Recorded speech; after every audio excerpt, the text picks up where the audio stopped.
ಮಕ್ಕಳೇ, ಇಂದಿನ ಪದ್ಯದ ಹೆಸರು ಮೂಡಲ್ ಕುಣಗಲ್ ಕೆರೆ. ಇದೊಂದು ಜನಪದ ಗೀತೆ. ಈಗಾಗಲೇ ನಿಮಗೆ ತಿಳಿದಿರೋ ಪ್ರಕಾರ ಜನಪದ ಗೀತೆ ಅಂತ ಹೇಳಿದ್ರೆ ಬಾಯಿಂದ ಬಾಯಿಗೆ ಜನರಿಂದ ಜನರಿಗೆ ಹಾಡಿರುವಂಥ ಹಾಡಾಗಿರುತ್ತೆ. ಇದನ್ನು ಜನಸಾಮಾನ್ಯರೇ ರಚಿಸಿರ್ತಾರೆ. ಅವರ ಭಾವ ಶ್ರೀಮಂತಿಕೆಗೆ ಇದು ಅಸಮಾನವಾದದ್ದು. ಈ ಒಂದು ಜನಪದ ಸಾಹಿತ್ಯವನ್ನು ಅಂದರೆ ಈ ಒಂದು ಪದ್ಯವನ್ನು ನಿಮಗೆ ಮತಿಘಟ್ಟ ಕೃಷ್ಣಮೂರ್ತಿ ಅವರು ಸಂಗ್ರಹಿಸಿರುವ ಕನ್ನಡ ಜನಪದ ಸಾಹಿತ್ಯ ಭಂಡಾರ ಸಂಪುಟ 1ರಿಂದ ಆಯ್ಕೆ ಮಾಡಲಾಗಿದೆ. ಮೂಡಲ್ ಕುಣಗಲ್ ಕೆರೆ ನೋಡೋರ್ಗೊಂದೈ ಭೋಗ, ಮೂಡಿ ಬರ್ತಾನೆ ಚಂದಿರಾಮ ತಾನಂದನೋ ಮೂಡಿ ಬರ್ತಾನೆ ಚಂದಿರಾಮ. ಅಂತಂತ್ರಿಸಿ ನೋಡೋರ್ಗೆ ಎಂಥ ಕುಣಗಲ್ ಕೆರೆ, ಸಂತೆ ಹಾದಿಲಿ ಕಲ್ಲು ಕಟ್ಟೆ ತಾನಂದನೋ ಸಂತೆ ಹಾದಿಲಿ ಕಲ್ಲು ಕಟ್ಟೆ.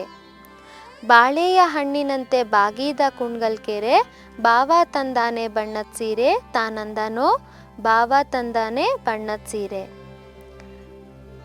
ನಿಂಬೆಯ ಹಣ್ಣಿನಂತೆ ತುಂಬಿದ ಕುಣಗಲ್ ಕೆರೆ, ಅಂದ ನೋಡಲು ಶಿವ ಬಂದ್ರು ತಾನಂದನೋ ಅಂದ ನೋಡಲು ಶಿವ ಬಂದ್ರು. ಅಂದಾನೆ ನೋಡಲು ಶಿವ ಬಂದ್ರು ಶಿವಮಗ್ಗಿ, ಕಬ್ಬಕ್ಕಿ ಬಾಯ ಬಿಡುತ್ತಾವೆ ತಾನಂದನೋ ಕಬ್ಬಕ್ಕಿ ಬಾಯ ಬಿಡುತ್ತಾವೆ. ಕಬ್ಬಕ್ಕಿನೇ ಬಾಯ ಬಿಡುತ್ತಾವೆ ಇಬ್ಬಾಡ, ಗಬ್ಬಾದ ಹೊಂಬಾಳೆ ನಡುಗ್ಯಾವೆ ತಾನಂದನೋ ಗಬ್ಬಾದ ಹೊಂಬಾಳೆ ನಡುಗ್ಯಾವೆ. ಹಾಕಕ್ಕೊಂದಾರ್ಗೋಲು ನೂಕಕ್ಕೊಂದೂರ್ಗೋಲು, ಬೊಬ್ಬೆ ಹೊಡೆದಾವೆ ಬಾಳೆ ಮೀನು ತಾನಂದನೋ ಬೊಬ್ಬೆ ಹೊಡೆದಾವೆ ಬಾಳೆ ಮೀನು. ಬೊಬ್ಬೆನೆ ಹೊಡೆದಾವು ಬಾಳೆ ಮೀನು ಕರೆಯಾಗ, ಗುಬ್ಬಿ ಸಾರಂಗ ನಗುತ್ತಾವೆ ತಾನಂದನೋ ಗುಬ್ಬಿ ಸಾರಂಗ ನಗುತ್ತಾವೆ. ಮಕ್ಕಳೇ, ಈ ಮೂಡಲ್ ಕುಣಗಲ್ ಕೆರೆ ಈ ಒಂದು ಪದ್ಯದ ಸಾರಾಂಶವನ್ನು ನಾವೀಗ ನೋಡೋದೇ ಆದರೆ, ನಿಮಗೆ ಮೊದಲೇ ನಾನು ತಿಳಿಸ್ಲಿಕ್ಕೋಸ್ಕರ ಈ ದಿಕ್ಕುಗಳ ಹೆಸರನ್ನು ಹೇಳ್ತಾ ಇದ್ದೀನಿ. ಮೂಡಣ ಅಂತ ಹೇಳಿದ್ರೆ ಪೂರ್ವ ದಿಕ್ಕು, ಪಡುವಣ ಅಂತ ಹೇಳಿದ್ರೆ ಪಶ್ಚಿಮ ದಿಕ್ಕು, ತೆಂಕಣ ಅಂತ ಹೇಳಿದ್ರೆ ದಕ್ಷಿಣ ದಿಕ್ಕು, ಬಡಗಣ ಅಂದರೆ ಉತ್ತರ ದಿಕ್ಕು. ಇದು ನಿಮಗೆ ತಿಳಿದಿರೋಕ್ಕೋಸ್ಕರ ನಾನು ಹೇಳಿದೆ. ಈಗ ನಾವು ಪದ್ಯದ ಸಾರಾಂಶವನ್ನು ನೋಡ್ತಾ ಹೋಗೋಣ. ಮೂಡಲ ದಿಕ್ಕಿನಲ್ಲಿರುವ ಕುಣಗಲ್ ಕೆರೆ ನೋಡುವವರಿಗೆ ಒಂದು ಕಣ್ಣಿಗೆ ಹಬ್ಬ ಅಂತ ಹೇಳ್ಬೋದು. ಅಂದರೆ ಅಷ್ಟು ಸುಂದರವಾಗಿ ಆ ಕೆರೆ ಕಾಣಿಸ್ತಾ ಇದೆ. ಚಂದಿರ ಆ ಕೆರೆಯ ಮೇಲಿನಿಂದ ಮೂಡಿ ಬರ್ತಾ ಇದೆ. ಅದನ್ನು ನೋಡಲಿಕ್ಕೆ ಬಹಳ ಚೆನ್ನಾಗಿ ಕಾಣಿಸುತ್ತೆ. ಅಂದರೆ ಆಕಾಶದಲ್ಲಿ ಚಂದ್ರ ಇರತ್ತಲ್ವ ಮಕ್ಕಳೇ, ಅದು ಕೆರೆಯಲ್ಲಿ ಪ್ರತಿಬಿಂಬವಾಗಿ ಕಾಣಿಸ್ತಾ ಇದೆ. ಅದು ನೋಡಲಿಕ್ಕೆ ಅಷ್ಟು ಸುಂದರವಾಗಿರತ್ತಂತೆ. ನೇರವಾಗಿ ದಿಟ್ಟಿಸಿ ಅಂದರೆ ಲಕ್ಷ್ಯ ಕೊಟ್ಟು ನೋಡುವವರಿಗೆ ಅದು ಎಂತಹ ಈ ಕೆರೆ ಅಪ್ಪ ಎಷ್ಟು ಚೆನ್ನಾಗಿದೆ, ಅಬ್ಬಬ್ಬ ಈ ಕೆರೆಯನ್ನು ನೋಡಲಿಕ್ಕೆ ಬಹಳ ಖುಷಿ ಆಗತ್ತೆ ಅಂತ ಅನಿಸುತ್ತೆ. ಅಷ್ಟು ಚೆನ್ನಾಗಿ ಅದು ಕಾಣಿಸ್ತಾ ಇದೆ. ಕುಣಿಗಲ್ ಎಂಬ ಪಟ್ಟಣ ಆ ಸಂತೆಯನ್ನು ಹಾದಿಯನ್ನು ದಾಟಿ ಹೋದರೆ ಈ ಕೆರೆ ಕಾಣುತ್ತೆ. ಅದು ಕಲ್ಲಿನಿಂದ ಅವರು ಕಟ್ಟೆಯನ್ನು ಕಟ್ಟಿದ್ದಾರೆ. ಅಷ್ಟು ದೊಡ್ಡದಾದ ಕೆರೆ ಅದು ಅಂತ ಹೇಳ್ಬೋದಾಗಿದೆ. ಮಕ್ಕಳೇ, ಇಲ್ಲಿ ಜನರ ಕಲ್ಪನೆ ಯಾವ ರೀತಿ ಇದೆ ಅಂತ ಹೇಳಿದ್ರೆ, ಬಾಳೆಹಣ್ಣು ಬಾಳೆ ಗಿಡಕ್ಕೆ ಹೇಗೆ ಬಾಗಿ ಇರುತ್ತೋ ಅದೇ ರೀತಿಯಲ್ಲಿ ಇಲ್ಲಿ ಮೂಡಲ್ ಕುಣಗಲ್ ಕೆರೆ ಕೂಡ ಬಾಳೆಹಣ್ಣಿನಂತೆ ಬಾಗಿದೆ ಅಂತೆ. ಈಗಲೂ ಕೆರೆಗಳು ತುಂಬಿ ಬಂದಾಗ ಬಾಗಿಣವನ್ನು ಕೊಡುವ ಶಾಸ್ತ್ರ ವಾಡಿಕೆ ಈಗಲೂ ಇದೆ. ಸೀರೆ, ಕುಂಕುಮ, ಹೂ, ಹಣ್ಣು ಎಲ್ಲವನ್ನ ಏನು ಮಾಡ್ತಾರೆ, ನೀರಿಗೆ ಬಿಡ್ತಾರೆ.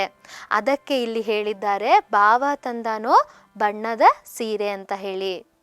ಮತ್ತೆ ಹಾಗೆ ನೋಡೋದಾದರೆ ಕುಣಗಲ್ ಕೆರೆಯನ್ನು ನೋಡಲು ಇಲ್ಲಿ ಯಾರು ಬರ್ತಾರೆ, ಶಿವ ದೇವರು ಕೂಡ ಭೂಲೋಕಕ್ಕೆ ಈ ಕೆರೆಯನ್ನು ನೋಡಲು ಬರ್ತಾನಂತೆ. ಅಷ್ಟು ಸುಂದರವಾಗಿ ಈ ಕೆರೆ ಕಾಣಿಸ್ತಾ ಇದೆ. ಯಾವ ರೀತಿ ನಿಂಬೆ ಹಣ್ಣಿನ ರೀತಿಯಲ್ಲಿ ಈ ಕೆರೆ ಕಾಣಿಸ್ತಾ ಇದೆ ಅಂತ ಜನರು ಹೇಳಿದ್ದಾರೆ.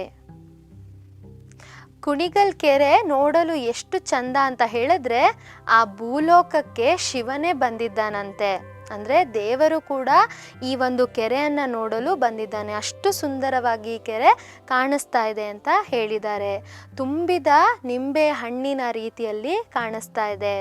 ಹಾಗೆ ಕಬ್ಬಕ್ಕಿ ಜಲಚರಗಳನ್ನು ತಿನ್ನುವಂಥ ಹಕ್ಕಿ ಇದು. ಕೆರೆಗಳು ತುಂಬಿ ಬಂದಾಗ, ನೀರು ಜಾಸ್ತಿ ಆದಾಗ ಹುಳ ಪುಡಿಗಳು ಸಿಗುತ್ತದೆ ಅಲ್ವಾ ಕಬ್ಬಕ್ಕಿಗಳಿಗೆ ತಿನ್ನಕ್ಕೆ, ಅದು ತಿನ್ನಲಿಕ್ಕೆ ಅಂತ ಬಾಯನ್ನು ಬಿಡ್ತಾ ಇದೆ. ಕಬ್ಬಕ್ಕಿಗಳು ಆಸೆಯಿಂದ ಕೆರೆ ಕಡೆ ಬಂದಿದೆ. ಇಲ್ಲಿ ಶಿವನು ಯೋಗಿಯಾಗಿ ಬಂದಿದ್ದಾನೆ ಭೂಲೋಕಕ್ಕೆ ಅಂತ ಹೇಳಲಾಗಿದೆ. ಅಲ್ಲದೆ ಬೆಳೆದು ನಿಂತಿರುವ ದಪ್ಪದ ಬಿಡದಿ ಮರಗಳು, ಚಿನ್ನದ ಬಣ್ಣದ ಬಾಳೆ ಗಿಡಗಳು ನಡಗುತ್ತಿವೆ. ಯಾಕೆ ಅಂತ ಹೇಳಿದ್ರೆ ಆ ಕೆರೆಯಲ್ಲಿ ರಭಸದಿಂದ ನೀರು ಹರಿಯುತ್ತಿದೆ ಅಂತ ಹೇಳಿ ಅರ್ಥ. ಆ ಒಂದು ರಭಸದ ನೀರಿಗೆ ಈ ಬಾಳೆ ಗಿಡಗಳು ಕೂಡ ನಡುಗ್ತಾ ಇದೆ ಅಂತ ಇಲ್ಲಿ ಜನರು ವರ್ಣನೆಯನ್ನ ಮಾಡಿದ್ದಾರೆ. ಇದಾದ ನಂತರ ಏನಾಗತ್ತೆ, ಕೆರೆಯಲ್ಲಿ ಮೀನು ಹಿಡಿಯಲು ಹೋಗ್ತಾರೆ. ಆ ಸಮಯದಲ್ಲಿ ದೋಣಿಯಲ್ಲಿ ಕೂತ್ಕೊಂಡು ಹುಟ್ಟು ಹಾಕ್ತಾರೆ. ಹುಟ್ಟು ಅಂತ ಹೇಳಿದ್ರೆ ಮಕ್ಕಳೇ ಊರುಗೋಲು. ಜೀವನವೆಂಬ ಬಂಡಿಯನ್ನು ನೂಕ್ಲಿಕ್ಕೆ ಒಂದು ಊರುಗೋಲು, ಅದು ಆಧಾರ ಸ್ತಂಭ ಅಂತ ಇಲ್ಲಿ ತಗೊಳ್ಬಹುದು. ಹಾಗೆ ಬಾಳೆ ಮೀನುಗಳು ಬೊಬ್ಬೆ ಹಾಕಿದೆ ಅಂತೆ. ಬಾಳೆ ಮೀನು ಅಂದರೆ ಅದೊಂದು ಜಾತಿಯ ಮೀನು, ಅದು ಕೂಡ ಬಲೆಗೆ ಸಿಕ್ಕಿ ಅದೇನಾಗಿದೆ, ಬೊಬ್ಬೆಯನ್ನು ಹಾಕ್ತಾ ಇದೆ. ಈಗ ಕೆರೆ ತುಂಬಿ ತುಳುಕ್ತಾ ಇದೆ, ಅಂದರೆ ಅಷ್ಟು ಕೆರೆಯಲ್ಲಿ ನೀರು ಬಂದಿದೆ. ಆ ಕೆರೆ ನೋಡೋಕ್ಕೆ ಅಷ್ಟು ಸುಂದರವಾಗಿ ಕಾಣಿಸ್ತಾ ಇದೆ. ಎಲ್ಲಿ ನೋಡಿದ್ರಲ್ಲಿ ಅಂದರೆ ಸುತ್ತಮುತ್ತಲೂ ಹಚ್ಚ ಹಸಿರಿನಿಂದ ಕೂಡಿದೆ. ಈ ಗುಬ್ಬಿ ಸಾರಂಗಗಳು ಅದನ್ನು ನೋಡಿ ಖುಷಿ ಪಡ್ತಾ ಇದೆ, ನಲಿತಾ ಇದೆ, ಕುಣಿತಾ ಇದೆ. ಸಾರಂಗ ಅಂತ ಹೇಳಿದ್ರೆ ಜಿಂಕೆ ಮಕ್ಕಳೇ. ಅವೆಲ್ಲವೂ ಖುಷಿ ಖುಷಿಯಿಂದ ಆ ಕೆರೆಯನ್ನು ನೋಡಿ ತುಂಬ ಚೆನ್ನಾಗಿ ನಲಿಯುತ್ತಾ, ಕುಣಿಯುತ್ತಾ, ಜಿಗಿಯುತ್ತಾ ಇದೆ ಅಂತ ಇಲ್ಲಿ ಜನಪದರು ಹೇಳಿದ್ದಾರೆ. ಇದಿಷ್ಟು ಮೂಡಲ್ಕುಂಡ್ಗಲ್ ಕೆರೆ ಎಂಬ ಕೆರೆಯ ಒಂದು ವರ್ಣನೆಯನ್ನು ಜನಪದರು ಈ ರೀತಿಯಲ್ಲಿ ಮಾಡಿದ್ದಾರೆ. ಈ ಒಂದು ಪದ್ಯದ ಸಾರಾಂಶ ನಿಮಗೆ ಅರ್ಥ ಆಗಿದೆ ಅಂತ ಅಂದ್ಕೊಳ್ತೀನಿ. ಮತ್ತೆ ಮುಂದಿನ ಪಾಠದಲ್ಲಿ ಸಿಗ್ತೀನಿ.